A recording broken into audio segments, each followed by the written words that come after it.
Right, so this is an interesting one off the back of the Ramageddon video that I did a couple of weeks ago, with the price of RAM and silicon chips going through the roof because of the AI industry and data centers sucking up all the resources, making sure that also puts the price up for the man on the street.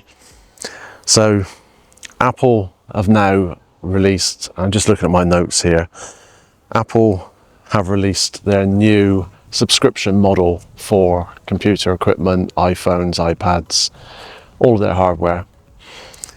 So it's going to be kind of a subscription stroke leasing model where you pay a monthly payment over a period of a number of years. I don't know how many years that will be yet. So because the prices of hardware has shot up massively, for example, the Mac Mini has gone up from base model 599 to £1,000 or dollars, whichever currency we're working in. MacBook Air M5 that I bought recently, I bought for 1169. That's now gone up to 1500. So what Apple are looking at doing, so you're paying for hardware through finance over a period of time, and at the end of that period you'll get a choice to upgrade it, give it back, or pay to keep it. So it's a bit like what we have in the UK is PCP on cars, very similar scheme. So in fact they say it's closer to a car lease scheme than a purchase. So it's designed to keep the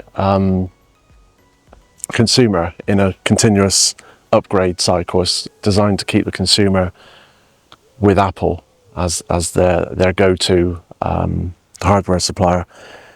So yeah, when you purchase computer equipment now, you'll have a choice of paying up front, or arranging your own finance, or going onto this Apple Leasing scheme. I believe it started in the USA at the moment, not in the UK at the moment.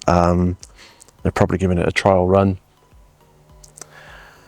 I suppose the main thing is you need to have some sort of insurance in place for that item that you purchase, because if you start the scheme off and a month in you spill a coffee over the laptop or it gets stolen, then you're locked into paying for that item for the next 3 to 4 years.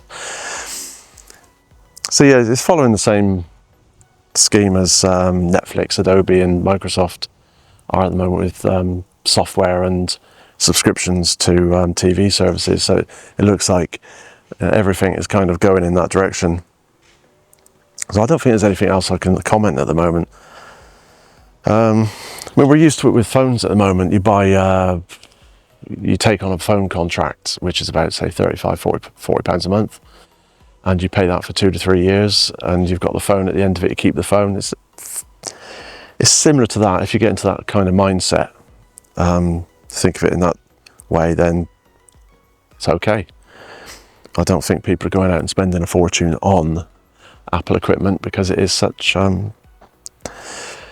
it's quite a high price to start off with, more so than other makes of computer equipment. But when we bought our first MacBooks, one of the white clamshell MacBooks, and that was, oh God, 10, 12, 13, 14, 15 years ago,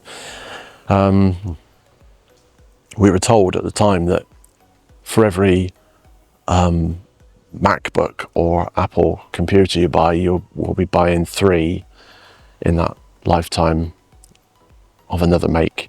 And then that was true.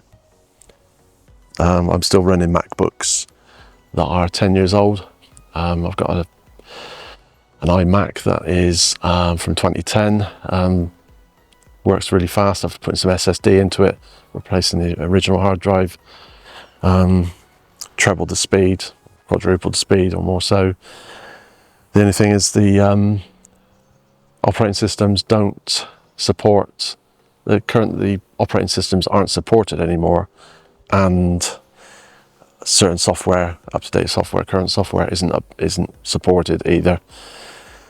So that's my take on having an older computer. Works well, but it's the software side of it. So I'm going to leave you at that. Something for you to look at if it comes to your area in the future, the Apple Leasing model. Just sorry, I've been reading a few notes off of this iPhone of mine. I'll leave you with that at the moment, and I will see you again.